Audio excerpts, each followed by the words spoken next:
ये देखें जी, अभी एक डेड बॉडी जो है वो हमें यहाँ से मिल गई है और इस टाइम उसको रिकवर किया जा रहा है।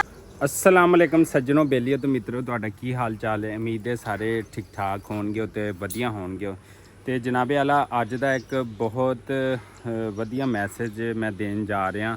ਉਹ ਲੋਕ ਜਿਹੜੇ ਕਿ ਟੂਰ ਵਾਸਤੇ ਜਾਂ ਟ੍ਰਿਪ ਵਾਸਤੇ ਜਾਂ ਸੈਰੋ ਤਫਰੀਹ ਵਾਸਤੇ ਨੌਰਦਰਨ ਏਰੀਆ ਜਾਣੇ ਨੇ, ਯਾਨੀ ਕਿ ਪਹਾੜੀ ਇਲਾਕਿਆਂ ਵਿੱਚ ਨਰਾਨ, ਕਗਾਨ, ਆਜ਼ਾਦ ਕਸ਼ਮੀਰ, ਮਰੀ, ਤੇ ਤੁਹਾਨੂੰ ਪਤਾ ਹੈ ਸਾਰੇ ਉਧਰ ਦੇ ਇਲਾਕੇ ਜਿਹੜੇ ਨੇ ਉਹ ਪਹਾੜੀ ਨੇ। ਤੇ ਦੂਸਰਾ ਉਹਨਾਂ ਦੇ ਰਸਤੇ ਬੜੇ ਜ਼ਿਗ ਜ਼ੈਗ ਵਾਲੇ ਨੇ, ਅਪ ਡਾਊਨ ਨੇ, ਕੋਈ ਬਹੁਤ ਜ਼ਿਆਦਾ ਰਸਤਾ ਉੱਪਰ ਆ, ਕੋਈ ਨੀਚੇ ਆ, ਥੱਲੇ ਖਾਈਆਂ ਨੇ। ਤੇ ਤੁਸੀਂ ਜ਼ਰੂਰ ਘੁੰਮਣ ਫਿਰਨ ਜਾਓ, ਲੇਕਿਨ ਘੁੰਮਣ ਫਿਰਨ ਜਾਣ ਤੋਂ ਪਹਿਲੇ ਆਪਣੀ ਸੇਫਟੀ ਜਿਹੜੀ ਜ਼ਰੂਰੀ ਹੈ, ਕਿਉਂਕਿ ਤੁਸੀਂ ਘੁੰਮਣ ਫਿਰਨ ਜਾਣਾ ਹੈ ਆਪਣੀ ਖੁਸ਼ੀ ਵਾਸਤੇ, ਆਪਣੀ ਫੈਮਿਲੀ ਵਾਸਤੇ, ਆਪਣੇ ਵਾਸਤੇ ਇੰਜੋਏ ਕਰਨ ਜਾਣਾ ਹੈ। ਤੇ ਜ਼ਰੂਰ ਇੰਜੋਏ ਕਰੋ। ਤੇ ਅੱਲਾਹ ਤਾਲਾ ਨੇ ਇਸ ਕਾਇਨਾਤ ਦੇ ਉੱਤੇ ਬਹੁਤ ਬਹੁਤ ਖੂਬਸੂਰਤ ਤੇ ਪਿਆਰੀਆਂ ਚੀਜ਼ਾਂ ਇਸ ਰੂਹੇ ਜ਼ਮੀਨ ਦੇ ਉੱਤੇ ਬਣਾਈਆਂ ਹੋਈਆਂ ਨੇ, ਤੇ ਜਿਨ੍ਹਾਂ ਨੂੰ ਦੇਖ ਕੇ ਯਕੀਨਨ ਇੱਕ ਤਾਂ ਇਨਸਾਨ ਦਾ ਈਮਾਨ ਵੀ ਜਿਹੜਾ ਪੁਖਤਾ ਹੁੰਦਾ ਹੈ कि फ़ाबिअय्यि आलाए रब्बिकुमा तुकज़्ज़िबान, परवरदिगार मैं तेरी कौन कौन सी नेमतों को झुटलाऊँ। तो वो जड़ियाँ असी चीज़ां वेखते हैं तो यकीनन सानू अपना रब याद आंदा कि जिन्हें बहुत ही खूबसूरत उन्होंने इलाकों नू बनाया है। वो नरान होवे, कगान होवे, आज़ाद कश्मीर होवे, तो जेड़ा भी होवे, लेकिन जान तो पहले अपनी सेफ्टी ज़रूर करके जाओ। तुसी उत्थे जाके सैल्फियां बनाते बनाते दरिया दे विच डिग पैंदे हो, तुसी उत्थे सैल्फियां लैंदे होए पत्थर तो जड़ा स्लिप हो जाते हो, तुसी उत्थे सैल्फियां लैंदे होए जड़ा जनाब किसी नदी नाले दे विच डिग पैंदे हो। तो जनाब पिछले दिनों भी फैसलाबाद की एक फैमिली सी जिन्हों के तकरीबन 7 ਤੋਂ 8 लोग इक्को फैमिली के सीगे जेडे दरियाए नीलम दे विच डिग पे सी। जीप के उत्ते इजाफी लोड जड़ा पाया होया सी। ते प्यारे भाईओ ते बहन भाईओ, तुसी ज़रूर घूमन फिरन जाओ, ज़रूर खूबसूरती देखो, ज़रूर इंजॉय करो, लेकिन अपनी सेफ्टी का पहले ख्याल रखो। तुसी अपने नाल लाइफ जैकेट लैके जाओ। तुसी उस जीप च बहंदे हो, तुसी दरियाए नीलम के नाल सफ़र करना, अगर तुहाडे लाइफ जैकटां पाईयां होण तो यकीनन तुहाडी जिंदगी जिहड़ी है ना वो सेफ हो जानी सी। जिन्ने लोग डिगे सी तकरीबन सारे सेफ हो सकते सीगे। उन्हां दे गहरियां चोटां आके उन्होंने अगर कोई इंजर्ड हो के किसी की डैथ हो जाती, वो एक अलहदा मैटर है, लेकिन तुसी सेफ हो सकते सी अगर उन्होंने जिस गड्डी जिस जीप के उत्ते तुसी जांदे हो, जीप वाले नूं चाहीदा है कि आपकी गड्डी के उत्ते थोड़ा लेट पावे, रिक्वेस्ट कर लवे जेडे टूर ते लोग जाते हैं कि जनाब एक फैमिली के 15-15 जी होंदे ते सारे उहदे ते बिठा लेंदे आ। तो फिर उन्होंने दरिया के नाल जिग जैग जेडे रस्ते ने उन्हें ते लैके जाना इंतहाई दुश्वार है, ख़तरनाक है। तो तुसी लिहाजा अपनी सेफ्टी रखो।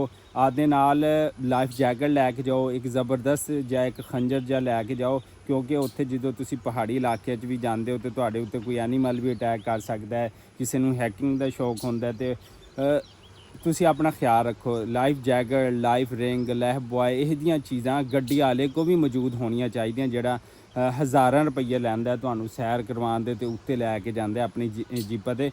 जीप वाले नूं चाहिदा कि पहले अपनी गड्डी की मेंटेनेंस करें, उन्होंने टायर, उन्होंने ब्रेक, लाइफ जैकेट, तो दूसरा गड्डी जिहड़ी है ना उहदे उत्ते ज़्यादियां सवारियां ना बिठावे, क्योंकि जिथे 5 सवारियां या 8 बैनियां तो उत्थे 10-10, 15-15 लैके तो फिर उन्होंने जिग जैग रस्ते थानी कोई पता नहीं होंदा कि उत्ते रस्ता है तो थल्ले खाई हैगी, तो जनाब लम्हे लगते हैं तो बंदा जिहड़ा ना वो या तो दरिया डिग पैंदा तो या खाई च डिग पैंदा। तो सेफ्टी जड़ी जिन्ना चिकर तुसी अपनी इंश्योर नहीं करनगे हो तो फिर हादसा तुसी देखे ने कि इस दफ़ा कम से कम आज़ाद कश्मीर दे विच 20 ਤੋਂ 25 लोगों की जड़ी डैथ हुई है। लास्ट टाइम भी कल परसों भी एक गड्डी जड़ी है डिगी है, तो वो भी कुछ कराची के लोग सीगे, कुछ फैसलाबाद के, कुछ लाहौर की फैमिलियां सीगियां, जिन्हां विच तकरीबन 8 ਤੋਂ 9 लोग फिर जड़े ना उन्होंने डैथ हो गई है। तो लिहाजा जिन्ने भी लोग जाते हैं टूर ते गर्मी के सताए हुए, चाहे वो सिंध दे ने, वो भी अपने भैन भरा ने, पंजाब दे ने, बलोचिस्तान दे ने, तो जिथों जिथे दे भी ने, तो तुसी अपनी खुशियां ज़रूर मनाओ, लेकिन गमियां जड़ियां तुसी अपने नाल ना लैके आओ, क्योंकि तुसी जो फिरन टुरन जाते हो तो ਬਹੁਤ ਸਾਰੇ ਵਾਲਦੈਨ ਭੈਣ ਭਰਾ ਤੁਹਾਡੀ ਰਾਹ ਤੱਕਦੇ ਹੁੰਦੇ ਨੇ ਕਿ ਸਾਡੇ ਜਿਹੜੇ ਧੀਆਂ ਪੁੱਤਰ ਫਿਰ ਟੁਰ ਕੇ ਆਉਣਗੇ, ਸਾਨੂੰ ਉਹ ਸਫ਼ਰਨਾਮਾ ਦੱਸਣਗੇ। ਤੇ ਉਹਨਾਂ ਵਾਸਤੇ ਇੱਕ ਅੱਛਾ ਸਫ਼ਰਨਾਮਾ ਲੈ ਕੇ ਆਓ, ਅੱਛੀ ਯਾਦਦਾਸ਼ਤ ਲੈ ਕੇ ਆਓ, ਨਾ ਕਿ ਤੁਸੀਂ ਉੱਥੇ ਜਾ ਕੇ ਉਹਨਾਂ ਨੂੰ ਦੁੱਖ ਦਿਓ, ਸੈਲਫੀਆਂ ਬਣਾਓ ਤੇ ਸੇਫਟੀ ਆਪਣੀ ਦਾ ਖਿਆਲ ਨਾ ਰੱਖੋ। ਤੇ ਫਿਰ ਬੁੱਢੇ ਮਾਂ ਪਿਓ ਤੁਹਾਨੂੰ ਲੱਭਣ ਵਾਸਤੇ, ਤੁਹਾਡਾ ਚਿਹਰਾ ਵੇਖਣ ਵਾਸਤੇ ਤੇ ਉੱਥੇ ਕਈ ਦਿਨ ਜਾ ਕੇ ਵਾਦੀਏ ਨੀਲਮ ਜੈਸੇ ਜਿਹੜੇ ਦਰਿਆ ਨੇ ਉਹਨਾਂ 'ਤੇ ਜਾ ਕੇ ਉਹ ਬੈਠੇ ਰਹਿੰਦੇ ਨੇ ਕਿ ਅੱਜ ਸਾਡੇ ਪੁੱਤਰ ਦੀ, ਅੱਜ ਸਾਡੇ ਧੀ ਦੀ ਜਿਹੜੀ ਉਹ ਲਾਸ਼ ਜਿਹੜੀ ਉਹ ਲੱਭੇਗੀ ਤੇ ਅਸੀਂ ਉਹਨਾਂ ਨੂੰ ਦੇਖਾਂਗੇ। ਤੇ ਮੇਰੀ ਤੁਹਾਡੇ ਕੋਲ ਇੱਕੋ ਹੀ ਰਿਕੁਐਸਟ ਹੈ ਕਿ ਉਹਨਾਂ ਨੂੰ ਇਹੋ ਜਿਹਾ ਦੁੱਖ ਨਾ ਰਹੋ। ਮਿਹਰਬਾਨੀ ਕਰੋ, ਜਿੱਥੇ ਵੀ ਜਾਓ ਟੁਰਨ ਫਿਰਨ ਬੜੇ ਖਿਆਲ ਨਾਲ ਜਾਓ, ਸਕੂਨ ਨਾਲ ਜਾਓ, ਇੰਜੋਏ ਕਰੋ ਫੈਮਲੀ ਨਾਲ। ਜਿਹੜਾ ਹੈ ਜਾ ਕੇ ਤੁਸੀਂ ਉੱਥੇ ਲੈਫਟ ਰਾਈਟ ਵੀ ਤੁਸੀਂ ਥੋੜ੍ਹਾ ਬਹੁਤਾ ਵੀ ਬੱਚਿਆਂ ਨਾਲ ਜਾਂਦੇ ਹੋ, ਬੱਚਿਆਂ ਦਾ ਵੀ ਖਾਸ ਖਿਆਲ ਰੱਖੋ, ਕਿਉਂਕਿ ਬਾਅਦ ਔਕਾਤ ਵਾਲਦੈਨ ਭੈਣ ਭਰਾ ਸੈਲਫੀਆਂ ਲੈ ਰਹੇ ਹੁੰਦੇ ਤੇ ਤੁਹਾਡੇ ਬੱਚਿਆਂ ਦਾ ਪਤਾ ਹੀ ਨਹੀਂ ਹੁੰਦਾ ਕਿ ਜਨਾਬ ਉਹ ਥੱਲੇ ਖਾਈ ਦੇ ਚਲਾ ਗਿਆ ਹੈ। ਤੇ ਕੋਸ਼ਿਸ਼ ਇਹ ਕਰੋ ਕਿ ਜਿਹਨੂੰ ਗੱਡੀ ਚਲਾਉਣੀ ਆਉਂਦੀ ਹੈ ਸਿਰਫ ਉਹੀ ਜਾ ਕੇ ਪਹਾੜੀ ਇਲਾਕਿਆਂ ਡਰਾਈਵ ਕਰੇ, ਨਹੀਂ ਤਾਂ ਇੱਧਰੋਂ ਪੰਜਾਬ ਦੇ, ਸਿੰਧ ਦੇ, ਬਲੋਚਿਸਤਾਨ ਦੇ ਜਿਹੜੇ ਨਵੇਂ ਡਰਾਈਵਰ ਜਾਂਦੇ ਨੇ ਜਿਨ੍ਹਾਂ ਨੂੰ ਉਹ ਜ਼ਿਗ ਜ਼ੈਗ ਰਸਤਿਆਂ ਦਾ ਨਹੀਂ ਪਤਾ, ਤੇ ਬਹੁਤ ਸਾਰੇ ਹਾਦਸਾਤ ਉਹਨਾਂ ਦੀ ਗਲਤ ਡਰਾਈਵਿੰਗ ਦੀ ਵਜ੍ਹਾ ਤੋਂ ਵੀ ਹੋ ਰਹੇ ਹੁੰਦੇ ਨੇ, ਕਿਉਂਕਿ ਉਹਨਾਂ ਜ਼ਿਗ ਜ਼ੈਗ ਰਸਤਿਆਂ ਨੂੰ ਬਿਲਕੁਲ ਨਹੀਂ ਜਾਣਦੇ ਹੁੰਦੇ। ਤੇ ਇਸ ਵਾਸਤੇ ਮਿਹਰਬਾਨੀ ਕਰੋ ਆਪਣੇ ਦੇ ਵੀ, ਪੂਰੇ ਪਾਕਿਸਤਾਨ ਦੇ ਵੀ। ਤੇ ਇਹ ਇੱਕ ਪੈਗਾਮ ਹੈ ਮੇਰੀ ਤਰਫੋਂ, ਅਗਰ ਤੁਹਾਨੂੰ ਚੰਗਾ ਲੱਗਿਆ ਹੋਵੇ ਤਾਂ ਮੇਰੀ ਇਸ ਵੀਡੀਓ ਨੂੰ ਲਾਈਕ, ਸ਼ੇਅਰ ਤੇ ਸਬਸਕ੍ਰਾਈਬ ਕਰ ਦਿਓ ਤੇ ਸਾਨੂੰ ਦਿਓ ਇਜਾਜ਼ਤ। ਅੱਲਾ ਨਿਗਹਿਬਾਨ।